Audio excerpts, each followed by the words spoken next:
ভাই এবং বন্ধুরা, আজকে এই 16টি বছরের যে নির্যাতন, অত্যাচার, নিষ্পেষণ সারা বাংলাদেশের আপামর জনসাধারণের উপরে চেপে বসেছিল, এই হায়না গোষ্ঠী,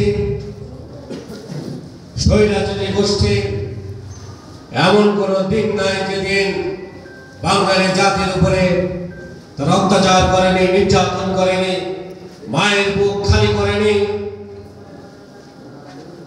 স্ত্রীকে বিধবা করেনি, এমন কোনো দিন খুঁজে পাওয়া যাবে না। আজকে সেই ব্যক্তি ইসলামী আন্দোলনের এই পবিত্র সংগঠনের নেতাদেরকে বিনা কারণে ফাঁসির কাস্টে ঝুলিয়ে হত্যা করেছে। জেলখানায় ঢুকে ঢুকে অবশেষে পরিকল্পিতভাবে আমাদের প্রাণপ্রিয় মুফাসসিরে কুরআন আল্লামা দেলোয়ার হোসেন সাঈদীকে পরিকল্পিতভাবে হত্যা করেছে। আমরা এই সকল হত্যাকাণ্ডের বিচার আল্লাহর কাছে চেয়েছিলাম। আল্লাহ রাব্বুল আলামিন অপেক্ষা করছেন,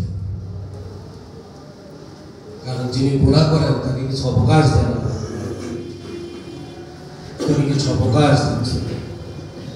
কিন্তু যখন এই মানুষগুলিকে, যে সংগঠন তিল তিল করে পবিত্র মানুষে রূপান্তরিত করেছে, আল্লাহর সৈনিকে রূপান্তরিত করেছে, তৈরি করেছে, সেই সংগঠনের উপরে যখন নিষেধাজ্ঞা আরোপিত হলো, আল্লাহ আরো সহ্য করতে পারল না। 1 তারিখ রাত্রিবেলায় জামাত ইসলামীকে, ইসলামী ছাত্র শিবিরকে নিষিদ্ধ করে দেওয়া হলো। আর মাত্র 3.5 দিনের ব্যবধানে আল্লাহ রাব্বুল আলামিনের সিদ্ধান্ত অনুযায়ী বাংলাদেশ থেকে তিনি বিতাড়িত হয়ে গেলেন। এটা কার সিদ্ধান্ত?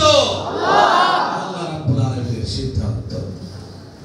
আপনার পিতাও যেরকম 3.5 বছর টিকে থাকতে পারেন নাই, আপনিও 3.5 দিনও টিকে থাকতে পারেন নাই। আল্লাহ রাব্বুল আলামিনের কোনো, যারা কাজ করে তাদের ব্যাপারে যদি কোনো জুলুম আসে, আল্লাহ রাব্বুল আলামিনের আরশ কেঁপে ওঠে। সেই আরশ কেঁপে উঠেছে। বুঝতে পারেন না? তাহাজ্জুদ পড়ছেন ঠিক আছে, কোন তাহাজ্জুদে পড়ছেন আমরা তো এখন বুঝি না। গুলি করে মানুষ মেরেছেন,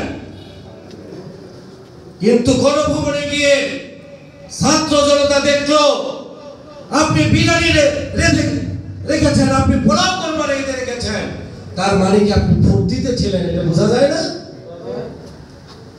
আপনি তো রান্না বান্নাই করার কথা না।